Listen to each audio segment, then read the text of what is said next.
বন্ধুরা, আমি আজকে আর একটা প্যান্টের লেআউট নিয়ে আপনাদের মাঝে হাজির হয়েছি। প্রথমে শুরু করলাম এই যে ব্যাক রাইজ মারা। দেখেন, ব্যাক রাইজ এবং ফ্রন্ট রাইজ মারতে হবে। ব্যাক রাইজ ফ্রন্ট রাইজ মারা হয়ে গেল। এখন ব্যাক ফ্রন্ট মিলে এই যে সাইড মারতেছি।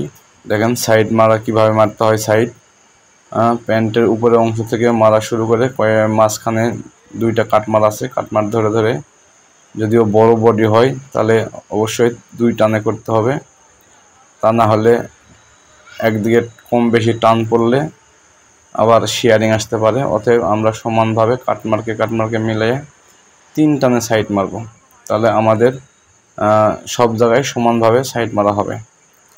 তো বন্ধুরা, সাইড মারা হয়ে গেল। এখন দেখবেন আমরা নেক্সট প্রসেস চলে যাব। নেক্সট ইনসিএম। এবার ইনসিএম মারা। এই যে দেখেন ইনসিএমটা মারতেছি। ক্রস পয়েন্টটা মাঝখানে সুন্দর করে মিলাইতে হবে। মিলানোর পরে ক্রস পয়েন্টও মিলানোর পরে আবার 2 টানে করতে হবে, বড় সাইজের বডি হলে। আর ছোটোটা হলে ম্যাক্সিমাম 2 টানে করা যায়। বড় হলে গেলে 3 টান দিতে হয়, তা না হলে আসলে ধরতে সমস্যা হয়। এখানে একটা কেয়ার লেভেল আছে 10 cm এর উপরে। এই কেয়ার লেভেল লাগাইলাম। কেয়ার লেভেলের পরে হোল, কেননা হোল আছে এবং ড্রকট ওয়েস্ট বেল্টে হোল করে তারপর হোলের ভিতর দিয়ে ড্রকট লাগাইতে হয়। তো আমরা এই যে হোলটা সেরে নিলাম। হোলের পরে চলে যাব আমরা হোলের লাইলিং লাগাই দেওয়া হয়, যেহেতু সিঙ্গেল জার্সি কাপড়। লাইলিং লাগাইলে হোলটা মজবুত হয়, যার জন্য আমরা নর্মাল লাইলিং যেটা আছে এটা লাগাই দেই। দিয়ে সুন্দর করে কাটার দিয়ে বা সিজার দিয়ে কেটে অতিরিক্ত লাইলিংটি ফালাই দিয়ে তারপরে আমরা এটা এলাস্টিক জয়েনে ট্রান্সফার করে দিব। এই যে এখন এলাস্টিক জয়েন করতে হবে। তো এলাস্টিক জয়েন করার আগে এলাস্টিকটা মাপ অনুসারে যে সাইজের বডি এই সাইজের এলাস্টিক কেটে নিতে হবে। এই যে এলাস্টিকটা ওই সাইজ অনুযায়ী কেটে নিলাম। কাটার পরে এটা আবার প্লেন মেশিনে টাক দিতে হবে। টাকটা দিতে হবে 2টা। একটা টাক দিলে কোনো গ্যারান্টি থাকে না, এই জন্য 2 ফিলে টাক দিয়ে নিব। টাক দেওয়ার পরে 4টা মার করে নিব আমরা। 4টা মার না করলে শেয়ারিং, ওয়েস্ট বেল্টের শেয়ারিং এক এক জায়গায় এক এক রকম হয়।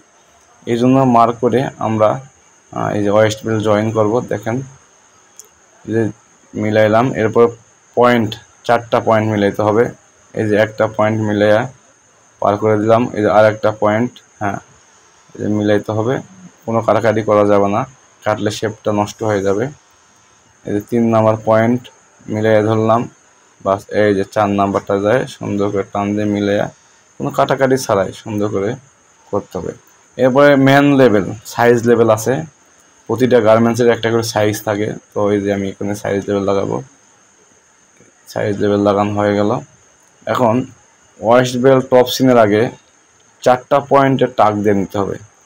অনেকেই টাক ছাড়া করে, তো আমি টাক দিয়ে নিচ্ছি। কারণ হলো যে ওয়েস্ট বেল্টের শেয়ারিংটা এবং 4টা পয়েন্ট সুন্দরভাবে মিলে, যার জন্য আমি চিলি ঘুরে টাক দিয়ে নিচ্ছি, যাতে আমার শেয়ারিংগুলো ইভেন থাকে। এই যে আমার প্রিয় বাবুল ভাই কাঞ্চা ওয়েস্ট বেল্ট অপশন দিতেছে। তো খুব দক্ষ অপারেটর, যে কোনো কাজে পারদর্শী খুব। তো ওয়েস্ট বেল্ট অপশন হয়ে গেল। এবং লেগ হ্যাম যদিও এটা 3 cm, আমাদের লেরো সিলিন্ডার মেশিন নাই, স্মল, যার জন্য আমরা মোটা মাথা মেশিন দিয়ে করতেছি। তো মেশিন আছে এখন এই মুহূর্তে কাপ টপসিন দেওয়া আছে অন্যান্য লাইনে, যার জন্য আমরা দিতে পারি নাই। তো এখানে এইভাবেই করতেছি।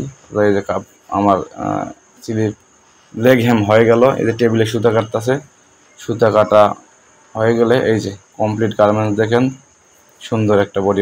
বন্ধুরা, গার্মেন্টসে যারা একেবারে নতুন লেআউট সম্পর্কে বোঝেন না, তাদের জন্য আমার এই ভিডিওটা। যদি ভালো লাগে অবশ্যই লাইক কমেন্ট শেয়ার করে দিবেন।